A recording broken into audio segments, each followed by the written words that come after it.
بسم اللہ الرحمن الرحیم۔ السلام علیکم محترم سامعین، کچھ دن پہلے سیالکوٹ کا دلخراش واقعہ پیش آیا جس میں ایک فیکٹری کے غیر ملکی مینیجر پر تشدد کیا گیا، برہنہ کر کے اس کو سڑکوں پر گھسیٹا گیا اور تشدد سے ہلاک کیا گیا۔ اس شخص کی لاش بھی بعد میں جلا دی گئی۔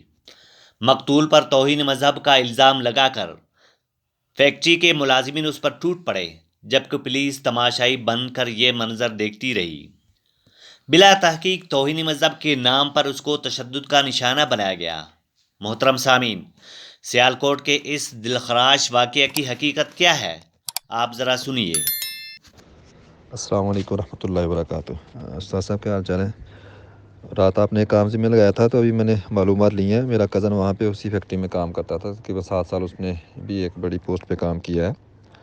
میں خود بھی اس فیکٹری میں 2-3 مرتبہ ان سے ملنے گیا ہوں، کافی بڑی فیکٹری ہے۔ تو وہ یہ بتا رہے ہیں کہ ایسا تو کوئی مسئلہ نہیں ہے کہ اس نے کوئی گستاخی کی ہو، بس وہ لڑکوں کی پہلے سے اس کو ذاتی رنجش تھی، ورکرز کی بھی اور دوسرے جو مینیجر تھے ان کی بھی، کہ وہ کام لینے کے حوالے سے بڑا ہی سخت تھا اور وہ کام جو ہے نا اوپر چڑھ کے لڑکوں سے لیتا تھا۔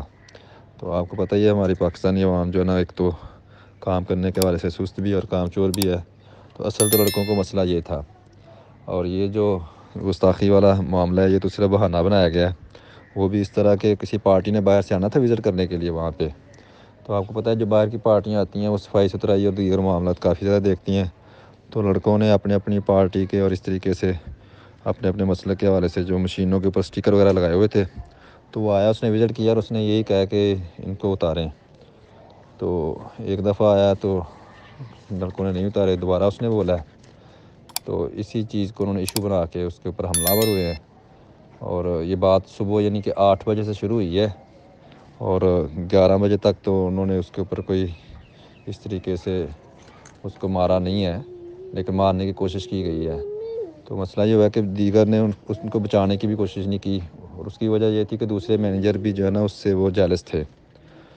تو وہ بیچارہ اس طریقے سے حسد اور بغض کا شکار ہو گیا ہے۔ باقی اس نے تو ایسا کوئی کام کیا نہیں ہے جس کو کہا جائے کہ واقعی اس نے گستاخی کی ہے۔ اس کو تو شاید یہ بھی پتہ نہ ہو کہ ان سٹیکرز کے اوپر لکھا کیا گیا ہے یا کتنا حساس معاملہ ہے۔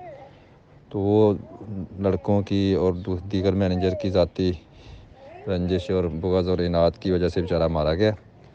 باقی پھر جو کچھ ہوا ہے وہ سب کے سامنے ہے۔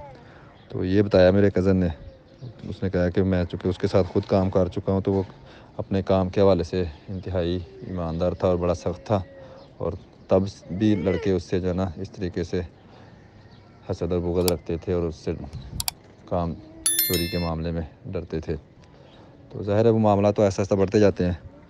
تو یہ اصل صورتحال ہے کہ کوئی اس نے گستاخی وغیرہ کی نہیں ہے، لیکن یہ ہے کہ جب اس کے اوپر الزام لگا تو اگر اس کو بچایا جانا چاہتا تو بچایا بھی جا سکتا تھا، لیکن اس کو صحیح طریقے سے بچایا نہیں گیا اور بیچارہ اس طریقے سے مارا گیا، اور پھر بعد میں جو ہوا وہ سب کے سامنے ہے۔